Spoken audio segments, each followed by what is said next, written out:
Well, good morning, everyone. Did you get to see the lightning and the thunderstorm last night? We're always excited to have water in California, but we're just not that excited this time. It was a very good evening for those of us that were able to go to the dinner, so we had a wonderful time. I'm Helene Dillard. I'm the Dean of the College of Agricultural and Environmental Sciences here at UC Davis, and I'm here to welcome you to day 2 of your big feed summit. So on behalf of this college, as well as our co-hosts and partners with CDFA, California Department of Food and Agriculture, I'm really pleased to co-host this summit and really happy to be here this morning.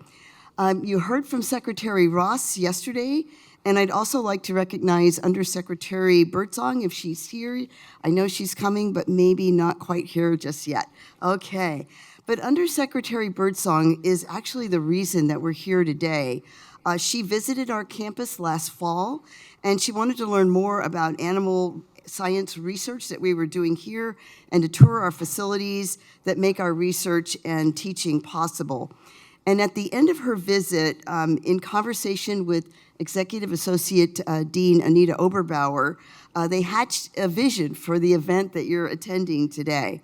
And so the concept was to bring together all the leading thinkers working on feed strategies to reduce enteric methane and to help guide future investment in research. So I really want to thank you for being a part of this conversation. The turnout is absolutely spectacular. We're really, really happy that you're all here today and that you were here yesterday as well. UC Davis and California have been at the forefront of what is commonly called climate-smart agriculture. And so the big question that we're all trying to answer is, how can all of us in agriculture help meet carbon emission reduction targets and be part of a climate solution? And so tackling this issue of enteric methane emissions from cows is really a big emerging opportunity for all of us. And I'm really proud that we have faculty that have been leading on this issue for decades. So Dr. Frank Mitloehner, who's up front here, he was hired in 2002 in a really unique position focused on livestock and air quality. And then in 2018, Dr. Ermias Kabrab published one of the first live animal studies showing the potential for feed additives that dramatically reduce enteric methane. And then this past month, we had a great announcement where there was a TED Audacious project. They announced a $70 million funding for a team including Dr. Kabrab, Dr. Matthias Hess, and their collaborators at UC Berkeley and UC San Francisco to study gene editing as yet another path to reducing enteric methane. So this is really an exciting time for all of us. The researchers here at UC Davis are part of a global network of scientists working on reducing methane emissions. I was fortunate enough to be in Denmark and Amsterdam and the Netherlands last couple of weeks ago, and several people there are also really, really working hard on reducing enteric methane. And they were asking me all these questions about what Frank was doing, and what Matthias is doing, and what Ermias is doing, and I could answer them to a point, and then I'd say, here's their email addresses, and you can ask them directly.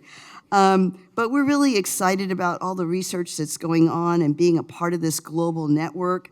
And new feed products are being developed and validated, and producers are thinking about how they're going to utilize these feed additives in their programs. And that's what brings us here today. Our hope is that this summit raises our collective understanding of the state of the science on using feed additives to help reduce enteric methane. And as dean and as an academic, I hope this summit is also going to help guide investment in this really promising research. I also hope our friends in the public sector will come away from this meeting with an understanding of how the research funding can have the most potential for solving this critical issue. And I trust today's conversation will identify some of the opportunities and challenges of regulation, adoption, and policy regarding feed additives. So thank you all for being here today. Thank you for contributing to this conversation, and thank you for joining us in supporting an even more sustainable future for animal agriculture here in California, but also around the world. And with that, I'm going to turn it back over, and hopefully I can stay just a little bit longer and hear at least some of the first panel discussions. So thank you all again.